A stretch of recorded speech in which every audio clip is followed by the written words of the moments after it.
À sa sortie d'audience avec le président de la transition la semaine dernière, le président du patronat malien Mossadegh Bali a souligné qu'il faut élargir l'assiette fiscale, notamment dans le domaine du foncier qui n'est pas du tout fiscalisé.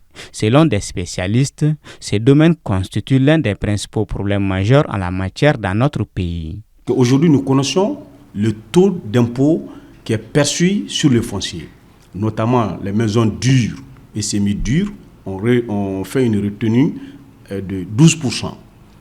Bien vrai que la taxe foncière qui correspond à 3%, mais à ce qui concerne aussi les maisons qui sont construites en banco, on fait une retenue de 8%.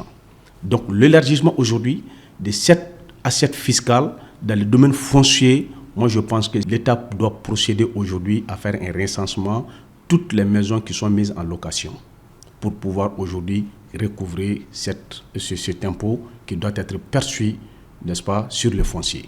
Selon le professeur du droit fiscal, la principale difficulté réside sur le système fiscal malien qui est du type déclaratif. En principe, le contribuable doit pouvoir déclarer.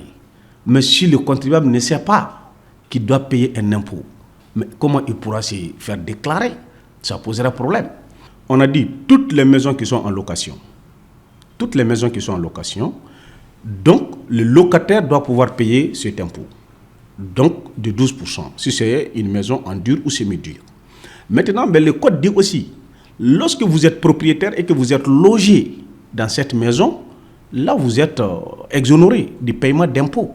L'on parle de fiscalité, c'est quand il y a un revenu qu'on génère d'une activité. Au Mali, le foncier ne repose pas seulement sur ce qui est bâti, mais parfois, il constitue une épargne pour faute de moyens de le valoriser. Quand vous regardez l'exploitation actuelle du foncier au niveau du Mali, il y a tout un questionnement. C'est-à-dire que le foncier peut valoriser. Regardez, vous avez beaucoup de terres. Comme ça, peut-être que les gens ont des terres par-ci, par-là, mais vous les voyez, quel type d'activité les gens en font? Non, aujourd'hui les gens, à défaut de souvent faire travailler leur argent, fructifier leur argent à travers d'autres activités, les gens, le foncier souvent peut constituer comme élément de refuge. Voilà, vous achetez une parcelle, ça fait des années, ça est là, vous cherchez des moyens pour essayer de construire tout ça. En fait, le foncier, il n'est pas isolé de la dynamique économique. C'est comme quand vous prenez le foncier, lorsqu'il est sécurisé, vous avez un titre foncier, ça vous permet d'avoir accès au crédit. Mais dès lors qu'on n'a pas cette assurance de la sécurité foncière, il est difficile, n'est-ce pas, que la question de la fiscalisation du foncier, n'est-ce pas, aille de l'avant. Il ajoute que le revers de la médaille, c'est quand il y a l'imposition sur les immeubles en location, des impacts sur les loyers vont se faire ressentir.